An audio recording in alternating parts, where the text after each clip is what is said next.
Bonjour. Nous vous souhaitons la bienvenue dans la chaîne Pips Computing. Cette vidéo présente de manière synthétique l'utilisation de la fonction date. Partie 1. En PoxFR, nous allons traiter dans l'ordre les points suivants. Nous commençons avec les fonctions aujourd'hui, maintenant. Ensuite, nous aborderons les fonctions jour, mois, année. Puis, nous allons traiter la fonction date, enfin. Nous verrons comment nous allons ajouter ou soustraire les jours, les mois, l'année à une date spécifique. Pour ce faire, nous commençons avec notre premier tableau dont le titre des colonnes correspond à la fonction, à la date et à la formule. En pointant notre curseur à la cellule D11, insérons-y le signe d'égalité et saisissons la formule aujourd'hui. Ouvrons et fermons nos parenthèses et validons avec la touche entrée du clavier.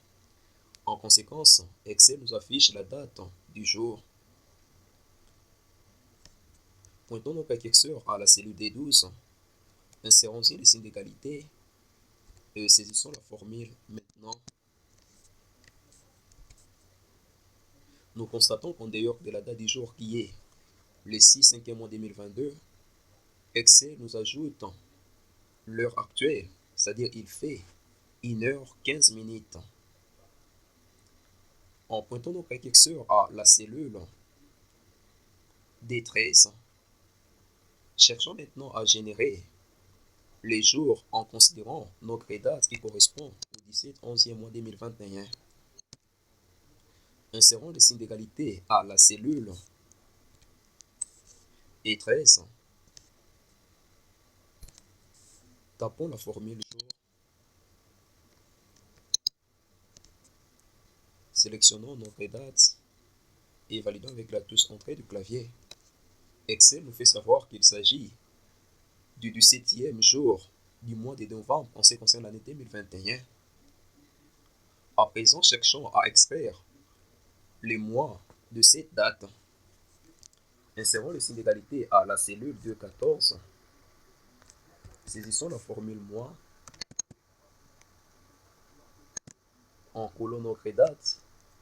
Fermons la parenthèse et validons avec la touche entrée du clavier. Excel nous fait savoir qu'il s'agit du 11e mois de l'année 2021 en ce qui concerne son 17e jour. À présent, cherchons à extraire l'année en considérant cette date du 17e 11e mois 2021. Insérons le signe d'égalité à la cellule D15. Saisissons la formule année. Encollons notre date, fermons la parenthèse et validons avec la touche entrée du clavier. En conséquence, Excel nous produit de manière automatique l'année en considérant la date du 17e 11e mois 2021. Il s'agit de l'année 2021.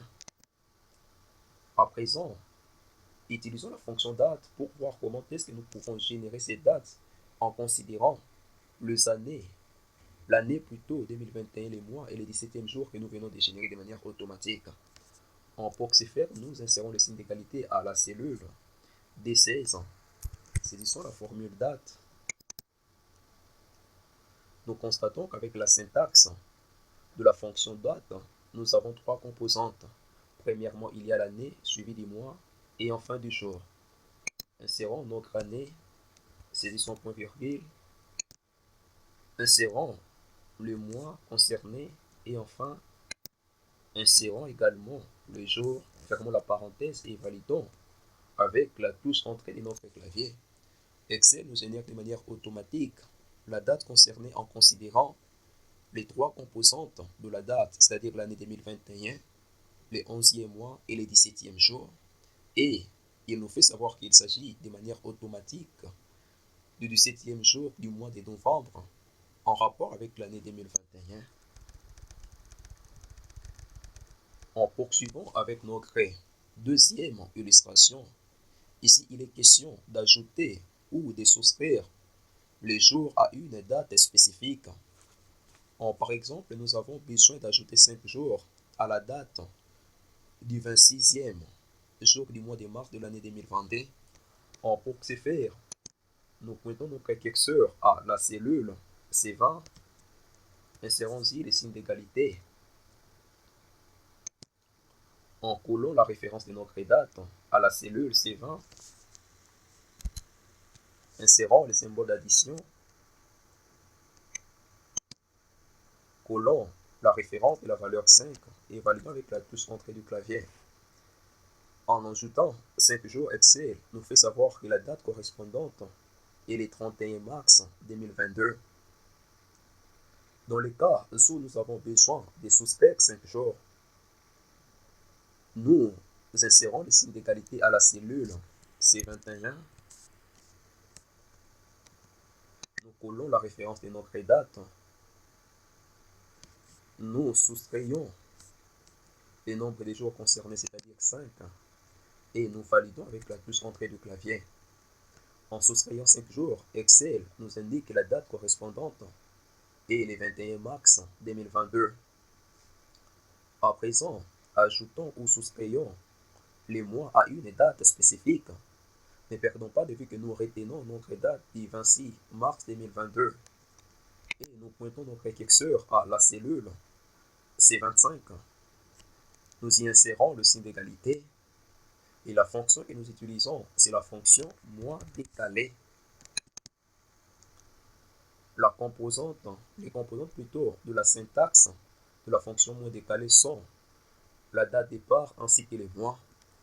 Notre date départ est le 26 mars 2022.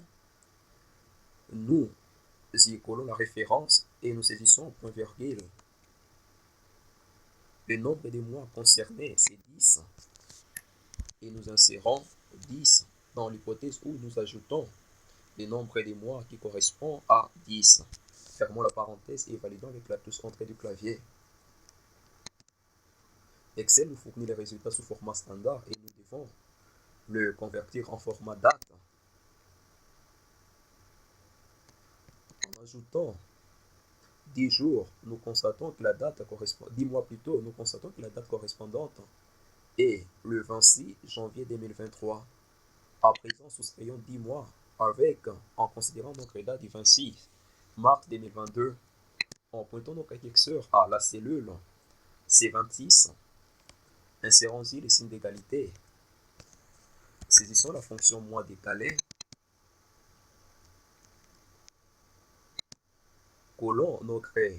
Nous collons plutôt la référence de notre date de départ qui est le 26 mars 2022. Saisissons point virgule. En précédant le nombre de mois par les signes moins pour signifier que nous sommes en train de retrancher le nombre de mois à une date spécifique. Nous saisissons 10, nous fermons la parenthèse et nous validons avec la touche entrée du clavier en convertissant nos données en format date courte. En soustrayant 10 mois, Excel nous indique que la date correspondante est le 26 mai 2021. Nous voici arrivés à notre dernière application. Il est ici question d'ajouter les années ou de retrancher les années à une date spécifique.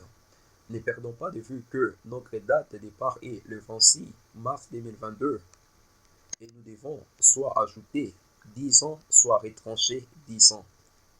Étant donné que nous allons utiliser la fonction mois décalé pour augmenter, pour plutôt faire les ajouts d'une date spécifique à un nombre de mois, et que Excel nous fournit avec cette application le nombre d'années et il n'y a pas de fonction Excel appropriée de manière à ce que nous puissions rendre compatibles nos données, il y a une astuce que nous allons utiliser, c'est que nous devons convertir nos données en mois.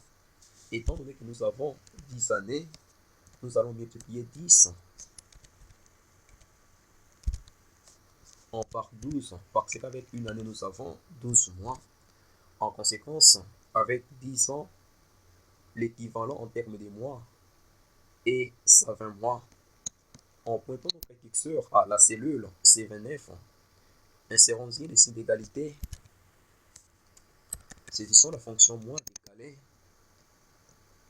Collons la référence de notre départ qui est le 26 mars 2022. Saisissons point virgule. Étant donné qu'avec 10 ans, l'équivalent terme de mois est 120, nous saisissons 120 Fermons la parenthèse et validons avec la touche entrée du clavier en convertissant nos données en format date, en ajoutant 10 ans, la date correspondante et le 26 mars 2032. À présent, retraçons 10 ans à nos données à notre date spécifique qui est le 26 mars 2022. Insérons ici les signes d'égalité, saisissons la fonction moins décalée, collons la référence de notre date qui est le 26 mars 2022, saisissons point virgule. Étant donné que nous sommes en train de retrancher, nous devons insérer les symboles de soustraction et saisissons l'équivalent en termes de mois qui est 120, fermons la parenthèse et validons avec la touche entrée du clavier en convertissant nos données en format date. En retranchant 10 ans, la date correspondante est le 26 mars 2012. Nous voici arrivés au terme de la présentation de notre vidéo. Si elle vous a plu, nous vous prions de bien vouloir vous abonner à la chaîne Pips Computing, à faire plus de likes et à cliquer sur la cloche de notification de manière à ce que vous puissiez être alerté à temps réel lors de la publication de nos nouvelles vidéos. À la prochaine.